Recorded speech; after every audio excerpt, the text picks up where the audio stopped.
ವೀಕ್ಷಕರೆಲ್ಲರಿಗೂ ನಮ್ಮ ವಾಹಿನಿಯ ದೈನಿಕ ರಾಶಿ ಫಲ ವಿಶೇಷ ಕಾರ್ಯಕ್ರಮಕ್ಕೆ ಸ್ವಾಗತ. ಇವತ್ತಿನ ಈ ವಿಡಿಯೋದಲ್ಲಿ ನಾವು ವರ್ಷ 2026ರ ಏಪ್ರಿಲ್ ತಿಂಗಳಿನ 3 ಮತ್ತು 4ನೇ ತಾರೀಕಿನ ದಿನಗಳ ಸಿಂಹ ರಾಶಿಯ ದೈನಿಕ ಫಲಗಳನ್ನು ತಿಳಿದುಕೊಳ್ಳಲಿದ್ದು, ಇಲ್ಲಿ ಈ ದಿನಗಳು ಸಿಂಹ ರಾಶಿಯ ಜಾತಕದವರ ಪಾಲಿಗೆ ಹೇಗೆ ಸಾಬೀತಾಗಲಿವೆ ಅನ್ನೋದೆಲ್ಲವನ್ನ ಇಲ್ಲಿ ವಿಸ್ತಾರ ರೂಪದಲ್ಲಿ ತಿಳಿದುಕೊಳ್ಳೋಣ. ವಿಡಿಯೋ ಪ್ರಾರಂಭಿಸುವುದಕ್ಕೂ ಮುನ್ನ ಎಂದಿನಂತೆ ನಮ್ಮ ವಿನಂತಿ ಎಂದರೆ, ನೀವಿನ್ನೂ ನಮ್ಮ ಚಾನೆಲ್ ಸಬ್ಸ್ಕ್ರೈಬ್ ಮಾಡಿಲ್ಲವೆಂದರೆ ಈ ಕೂಡಲೇ ನಮ್ಮ ಚಾನೆಲ್ ಅನ್ನು ಸಬ್ಸ್ಕ್ರೈಬ್ ಮಾಡಿ. ಜತೆಗೆ ನಮ್ಮೆಲ್ಲ ವಿಡಿಯೋಗಳ ನಿರಂತರ ಅಪ್ಡೇಟ್ಸ್ಗಳಿಗಾಗಿ ತಪ್ಪದೇ ಪಕ್ಕದ ಬೆಲ್ ಐಕಾನ್ ಬಟನ್ ಕೂಡ ಕ್ಲಿಕ್ ಮಾಡಿ. ನಿಮ್ಮ ಜೀವನದಲ್ಲಿಯೂ ಏನಾದರೂ ಸಮಸ್ಯೆಗಳು ಬಾಧಿಸುತ್ತಲಿದ್ದರೆ ಈ ಕೂಡಲೇ ಸ್ಕ್ರೀನ್ ಮೇಲೆ ಕಾಣ್ತಿರುವ ನಮ್ಮ ಗುರೂಜಿ ನಂಬರ್ಗೆ ಕರೆ ಮಾಡಿ ಶೀಘ್ರವೇ ಶಾಶ್ವತ ಪರಿಹಾರ ಕಂಡುಕೊಳ್ಳಿ. ವೀಕ್ಷಕರೇ, ಏಪ್ರಿಲ್ ತಿಂಗಳಿನ 1ನೇ ತಾರೀಕಿನ ದಿನವೂ ಶುಕ್ರವಾರದ ದಿನವಾಗಿರಲಿದ್ದು, ಇಲ್ಲಿ ಚೈತ್ರ ಮಾಸದ ಕೃಷ್ಣ ಪಕ್ಷದ ಪ್ರತಿಪದ ತಿಥಿ ಇರಲಿದೆ. ಹಾಗೆ ಈ ದಿನದಂದು ಚಿತ್ರ ನಕ್ಷತ್ರದ ಗೋಚರವಿರುವುದರ ಜತೆಗೆ ವೇಗಾತ ಹೆಸರಿನ ಯೋಗವಿರಲಿದೆ. ಚಂದ್ರದೇವನು ಈ ದಿನದಂದು ತುಲಾ ರಾಶಿಯಲ್ಲಿ ಗೋಚರಿಸಲಿದ್ದು, ಇಲ್ಲಿ ಸೂರ್ಯದೇವನು ಮೀನ ರಾಶಿಯಲ್ಲಿ ವಿರಾಜಮಾನನಾಗಿರಲಿದ್ದಾನೆ. ಈ ದಿನದಂದು ಅಭಿಜಿತ ಮುಹೂರ್ತವು ಮಧ್ಯಾಹ್ನದ 12 ಗಂಟೆಯಿಂದ ಹಿಡಿದು ಮಧ್ಯಾಹ್ನದ 12 ಗಂಟೆ 50 ನಿಮಿಷದವರೆಗೂ ಇರಲಿದೆ. ಇನ್ನು ಏಪ್ರಿಲ್ ತಿಂಗಳಿನ 2ನೇ ತಾರೀಕಿನ ದಿನವೂ ಶನಿವಾರದ ದಿನವಾಗಿರಲಿದ್ದು, ಇಲ್ಲಿಯೂ ಕೂಡ ಚೈತ್ರ ಪಕ್ಷದ ಕೃಷ್ಣ ಪಕ್ಷದ ದ್ವಿತೀಯ ತಿಥಿ ಇರಲಿದೆ. ಹಾಗೆ ಈ ದಿನದಂದು ಸ್ವಾತಿ ನಕ್ಷತ್ರದ ಗೋಚರದ ಜತೆಗೆ ಹರ್ಷಣ ಹೆಸರಿನ ಯೋಗವಿರಲಿದೆ. ಚಂದ್ರದೇವನು ಈ ದಿನದಂದು ಕೂಡ ತುಲಾರಾಶಿಯಲ್ಲಿ ಗೋಚರಿಸಲಿದ್ದು, ಇಲ್ಲಿ ಸೂರ್ಯದೇವನು ಸಹ ಮೀನ ರಾಶಿಯಲ್ಲಿಯೇ ವಿರಾಜಮಾನನಾಗಿರಲಿದ್ದಾನೆ. ಇನ್ನು ಈ ದಿನದಂದು ಅಭಿಜಿತ ಮುಹೂರ್ತವು ಬೆಳಗಿನ 11 ಗಂಟೆ 59 ನಿಮಿಷದಿಂದ ಹಿಡಿದು ಮಧ್ಯಾಹ್ನದ 12 ಗಂಟೆ 49 ನಿಮಿಷದವರೆಗೂ ಇರಲಿದೆ. ವೀಕ್ಷಕರೇ, ಇದು ಈ 2 ದಿನಗಳ ಗ್ರಹ, ನಕ್ಷತ್ರ ಮತ್ತು ಯೋಗಗಳ ಕುರಿತಾಗಿರುವ ಮಾಹಿತಿಯಾಗಿದ್ದು, ಈ ಮಾಹಿತಿಯನ್ನೇ ಆಧರಿಸಿ ಈಗ ಈ ದಿನಗಳ ಸಿಂಹ ರಾಶಿಯ ಫಲಗಳನ್ನು ನೋಡೋಣ. ಮೊದಲಿಗೆ ಇಲ್ಲಿ ಏಪ್ರಿಲ್ ತಿಂಗಳಿನ 1ನೇ ತಾರೀಕಿನ ದಿನದ ಸಿಂಹ ರಾಶಿಯ ದೈನಿಕ ಫಲಗಳನ್ನು ತಿಳಿದುಕೊಳ್ಳುವುದಾದರೆ, ಈ ದಿನದಂದು ಚಂದ್ರದೇವನು ತುಲಾರಾಶಿಯ ಮೂಲಕ ನಿಮ್ಮ ತೃತೀಯ ಭಾವದಲ್ಲಿ ಅತ್ಯಂತ ಸದೃಢನಾಗಿ ಗೋಚರಿಸಲಿದ್ದಾನೆ. ಹೀಗಾಗಿ ಈ ದಿನದಂದು ನಿಮಗೆ ಧರ್ಮ ಕರ್ಮಗಳ ಕುರಿತಾಗಿ ಆಸಕ್ತಿ ಹೆಚ್ಚಾಗಲಿದೆ. ಜತೆಗೆ ಇಲ್ಲಿ ದಾನ ಪುಣ್ಯದಂತಹ ಕಾರ್ಯದಲ್ಲಿ ವಿಶ್ವಾಸದ ವೃದ್ಧಿಯೂ ಕೂಡ ಉಂಟಾಗಲಿದೆ. ಈ ದಿನದಂದು ನಿಮಗೆ ನಿಮ್ಮ ಕಿರಿಯ ಸಹೋದರ ಸಹೋದರಿಯರ ಸುಖದ ಪ್ರಾಪ್ತಿಯೂ ಕೂಡ ಉಂಟಾಗಲಿದೆ. ಇಲ್ಲಿ ಅವರೊಂದಿಗೆ ಉಂಟಾಗಿದ್ದ ವೈಮನಸ್ಸುಗಳು ಕೂಡ ಖಂಡಿತ ದೂರವಾಗಲಿವೆ. ಈ ದಿನದಂದು ನಿಮ್ಮ ಸಹೋದರ ಸಹೋದರಿಯರಿಗೆ ಸಂಬಂಧಿತ ಕಾರ್ಯಗಳು ಕೂಡ ನಿರ್ವಿಘ್ನವಾಗಿ ಸಂಪನ್ನಗೊಳ್ಳಬಹುದಾಗಿವೆ.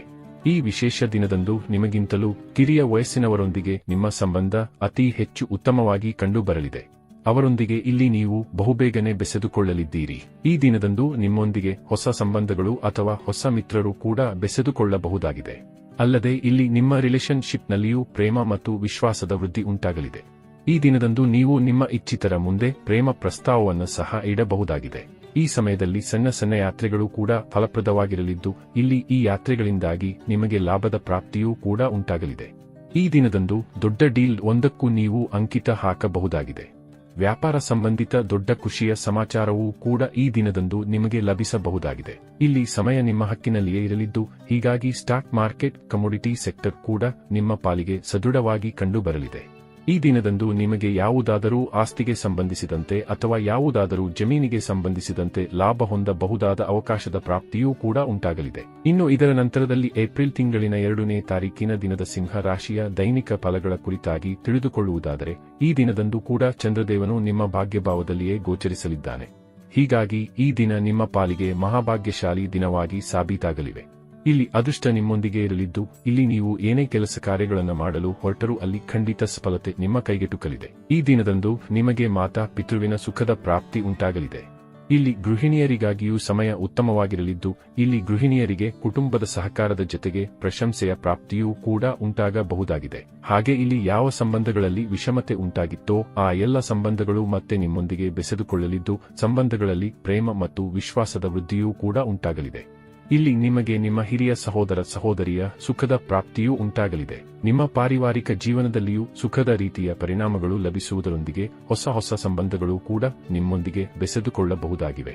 ವಿಶೇಷವಾಗಿ ಇಲ್ಲಿ ಅವಿವಾಹಿತ ಜಾತಕದವರ ಪಾಲಿಗೆ ವಿವಾಹ ಯೋಗಗಳ ನಿರ್ಮಾಣವೂ ಕೂಡ ಉಂಟಾಗಬಹುದಾಗಿದೆ.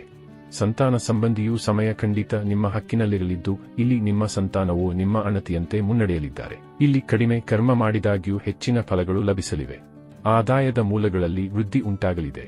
ಈ ದಿನಗಳಂದು ನೌಕರಿಯಿಂದ ವಂಚಿತರಾದವರಿಗೂ ಉತ್ತಮ ಫಲಗಳ ಪ್ರಾಪ್ತಿಯಾಗಬಹುದಾಗಿದ್ದು, ಇಲ್ಲಿ ನೀವು ಪ್ರಯತ್ನಿಸುವಿರಾದರೆ ಖಂಡಿತ ನಿಮ್ಮ ಇಚ್ಛೆಯ ನೌಕರಿ ನಿಮಗೆ ಲಭಿಸಬಹುದಾಗಿದೆ. ಈ ದಿನವು ವ್ಯಾಪಾರ ವಹಿವಾಟಿನ ದೃಷ್ಟಿಯಿಂದಲೂ ಭರಪೂರ ಲಾಭದಿಂದ ಕೂಡಿರಲಿವೆ. ಇಲ್ಲಿ ವ್ಯಾಪಾರ ವಹಿವಾಟಿನಲ್ಲಿ ಖಂಡಿತ ವೃದ್ಧಿ ಉಂಟಾಗಲಿದ್ದು, ವ್ಯಾಪಾರದ ವಿಸ್ತಾರವೂ ಕೂಡ ಸಾಧ್ಯವಾಗಲಿದೆ. ಒಟ್ಟಾರೆಯಾಗಿ ಇಲ್ಲಿ ಈ 2 ದಿನಗಳು ನಿಮ್ಮ ಪಾಲಿಗೆ ಲಾಭದಾಯಕವಾಗಿ ಸಾಬೀತಾಗಲಿದ್ದು, ತಪ್ಪದೇ ಈ ಸಮಯದ ಸದುಪಯೋಗ ಪಡೆದುಕೊಂಡು ಮುನ್ನಡೆಯಬೇಕು. ವೀಕ್ಷಕರೇ, ಇದು ಈ 2 ದಿನಗಳ ಸಿಂಹ ರಾಶಿಯ ದೈನಿಕ ಫಲಗಳ ಸಂಪೂರ್ಣ ಮಾಹಿತಿ. ಈ ಮಾಹಿತಿ ನಿಮಗೆ ಇಷ್ಟವಾದರೆ ವಿಡಿಯೋವನ್ನು ಲೈಕ್ ಮತ್ತು ಶೇರ್ ಮಾಡಿ. ಹಾಗೆ ಚಾನೆಲ್ ಸಬ್ಸ್ಕ್ರೈಬ್ ಮಾಡುವುದರೊಂದಿಗೆ ನಿರಂತರ ವಿಡಿಯೋ ಅಪ್ಡೇಟ್ಸ್ಗಳಿಗಾಗಿ ತಪ್ಪದೇ ಪಕ್ಕದ ಬೆಲ್ ಐಕಾನ್ ಬಟನ್ ಕೂಡ ಕ್ಲಿಕ್ ಮಾಡಿ.